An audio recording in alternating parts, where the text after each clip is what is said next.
Vamos que vamos, nação! Isso aqui é Mengão. Pois é, galera, sou o filho do Wesley Flá12 e estou trazendo para vocês um react no programa da ESPN que vai falar sobre a briga de Flamengo e Palmeiras pelo Campeonato Brasileiro, nação. Pois é, a briga está acirradíssima. Flamengo busca ganhar o Campeonato Brasileiro, enquanto o Palmeiras tropeçou contra o Fluminense, empatou, empate de 1-1. E com esse empate, galera, o Mengão aproveitou, ganhou do Botafogo por 1-0, gol do Arturo Vidal. Aí vamos ver a discussão deles aí na ESPN, falando sobre o que eles acham. E é isso, peço a vocês que se inscrevam no canal, deixa o like aí e compartilha com seus amigos, beleza, nação? Tamo junto, vamos pro react. Bom, Dani, em relação a isso, para mim o campeonato tá aberto. Eu não cravo como Rodrigo Bueno Palmeiras campeão ainda, porque a diferença de Palmeiras para Flamengo, que para mim é o time que tem hoje a condição de justamente inverter a situação, ela diminuiu da rodada passada para cá. O Palmeiras, ele faz 5 pontos de 9 contra os chamados vices-líderes, né? Porque aí você tem Corinthians, quando o Palmeiras enfrentou na vice-liderança, o Flamengo e depois o Fluminense, mas só que dessas equipes, 2 desses vices, para mim, não tinham essa condição de buscar a liderança. Tanto o Corinthians como o Fluminense. O Flamengo, sim. Então, quem ele deveria ter aniquilado e vencido em casa, até pelo jogo que fez no segundo tempo, e o Flamengo com o primeiro tempo com o time reserva e o Palmeiras dormindo em campo e toma o primeiro gol do Flamengo, era o próprio time carioca e o grande rival do Palmeiras neste momento, porque aí sim ele manteria uma diferença de pelo menos mais 2 pontos em relação ao Flamengo para 9, praticamente de 3 para 4 rodadas, e teria mais conforto para segurar esse restante de campeonato. Com 7, eu vejo um pouco mais de situação palpável para o Flamengo buscar, porque se a gente pega também os próximos jogos do Flamengo, é uma tabela favorável, e nesse curto prazo em que o Palmeiras tem oscilado, o Palmeiras, para mim, depois da última derrota que ele teve no ano, que foi contra o Atlético Paranaense, inclusive, no Allianz Parque 2-0, com o time mesclado do Filipão, ele fez 13 jogos. Para mim, ele faz desses 13 jogos 2 partidas muito grandes. Contra o Cerro Porteño logo na sequência pela Libertadores, o 5-0 no jogo de volta na Libertadores, e o jogo contra o Goiás, que ele faz um 3-0, mas ainda assim com um pouco de dificuldade, mas fez um 3-0 que foi um placar um pouco mais tranquilo. De resto, todos os jogos com muita dificuldade. Todos os jogos em que o Palmeiras sofre bastante, em que o Palmeiras leva gols, em que o Palmeiras, por mais que ele consiga os resultados, ele dentro de campo tem devido um pouco mais de futebol. Alguns jogadores individualmente em má fase neste momento.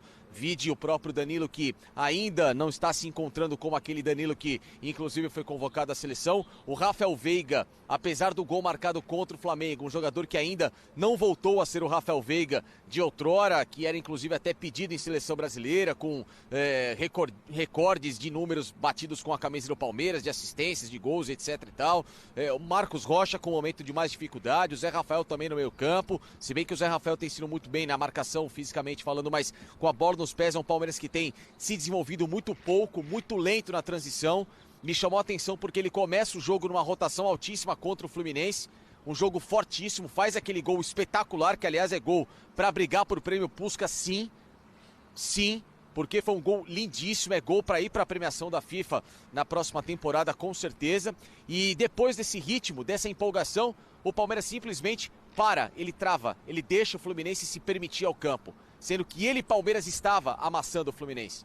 Então é essa rotação, é esse eixo que o Palmeiras não tem encontrado nesses jogos, para mim, do Cerro Porteño 5-0 para frente. Um Palmeiras que não conseguiu mais manter esse domínio total do jogo ou de boa parte desse jogo. E ele consegue, às vezes meio tempo, às vezes 30%, 40% no jogo, mas na verdade faz o suficiente para conquistar o resultado. É importante. Verter, levar para pênalti ou virar, você precisa estar dando tudo muito certo de um lado e tudo errado do outro. Eu não vejo esse cenário no momento.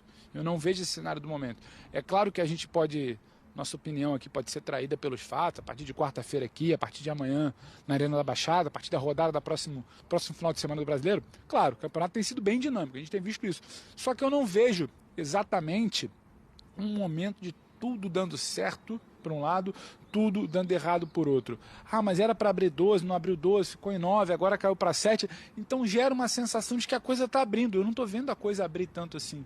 Eu estou vendo um time muito sólido. O próprio Palmeiras, que não vai bem contra o Fluminense no sábado, É um Palmeiras que o Fluminense não conseguiu derrotar jogando muito bem no segundo tempo. É muito difícil, sabe, você superar esse Palmeiras. Por outro lado, um Flamengo, eu acho que constrói caminhos, tem mecanismos, sabe como vencer, mas em algum momento também acabou, sabe, oscilando. Então, essa oscilação que vai ocorrer, porque tem divisão de foco, tem mobilização de uma campanha para uma competição, tem outra mobilização para outra competição, isso vai acontecer. Então eu estou vendo isso colocando uma igualdade na tabela de não ver esse 7 caindo tanto, essa diferença de 7 pontos. Olha, o Zé quer falar lá, o Rodrigo acho que também quer falar, mas só para colocar um ponto aqui, tem um ponto que eu acho que o Facincani coloca, que é para a gente levar em conta, que é a questão do elenco.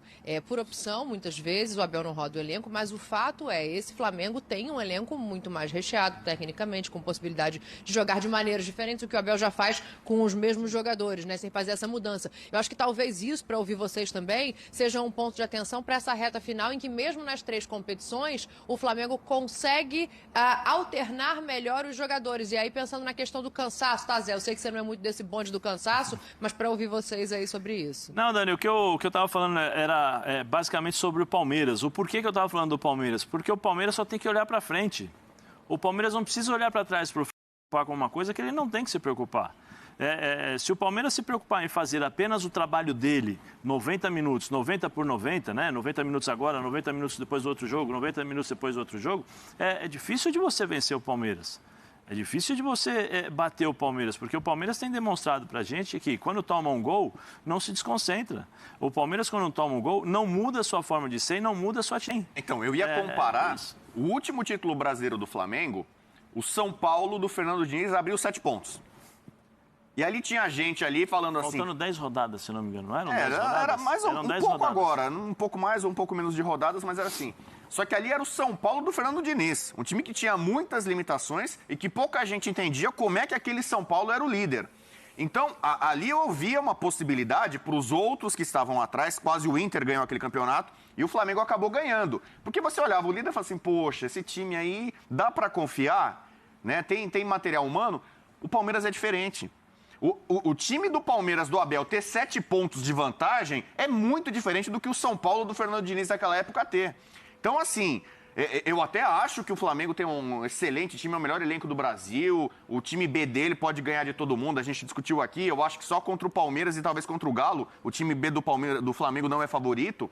Só que você ficar tendo que torcer por 3 tropeços desse time do Palmeiras do Abel é muito complicado. É muito difícil. O que você entende por tropeço? E ganhar, né?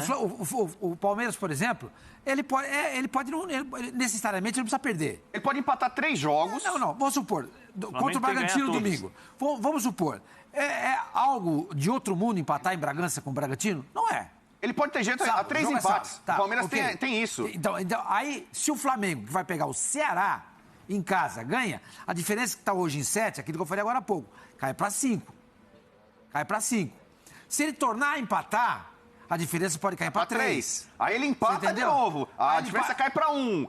Mesmo assim, tô falando, vamos jogar 3 rodadas, 3 empates do Palmeiras, mesmo assim o Flamengo não ultrapassa. Mas faltam 15 rodadas. Se isso começar a acontecer... 14. Se isso começar a acontecer com frequência...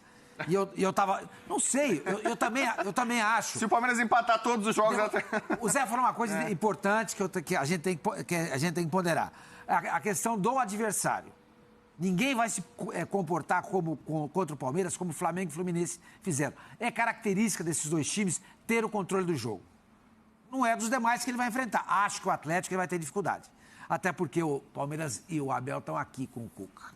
O Cuca vai fazer de tudo, e os jogadores do Atlético também, e a torcida vai exigir para que o Atlético ganhe essa partida do Palmeiras. Eu acho que esse jogo vai ser muito complicado. Acho. O jogo vai ser no Mineirão. Mas necessário... Ele não precisa perder, entendeu? O Palmeiras precisa... Sormani. Você adora NBA. Tá mais ou menos uma melhor de 7, 3-0 pro Palmeiras. O Flamengo não vejo tudo isso mais. Então, o quê? Não vejo mais tudo isso. O Flamengo, para ganhar esse playoff, ele teria que ganhar com os 4 últimos jogos. Não vejo isso. O Flamengo Sormani. pode ter... Vai lá, Facinca. Não, até para te passar, eu quero te fazer uma pergunta. Você quer concluir, eu te faço pergunta ou eu faço agora? Vai lá. Ó, a média do Campeonato Brasileiro de um campeão é de 77 pontos. O Palmeiras tem 50, portanto 9 vitórias. Nesses próximos 14 jogos, você crê em quantas dessas 9 vitórias que o Palmeiras pode fazer para ser campeão dependendo dele?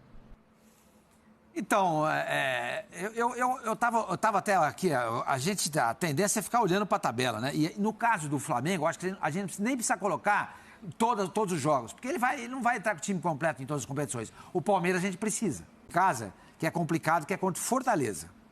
Fortaleza, do segundo turno, é um time 100% de aproveitamento, 5 jogos, 5 vitórias.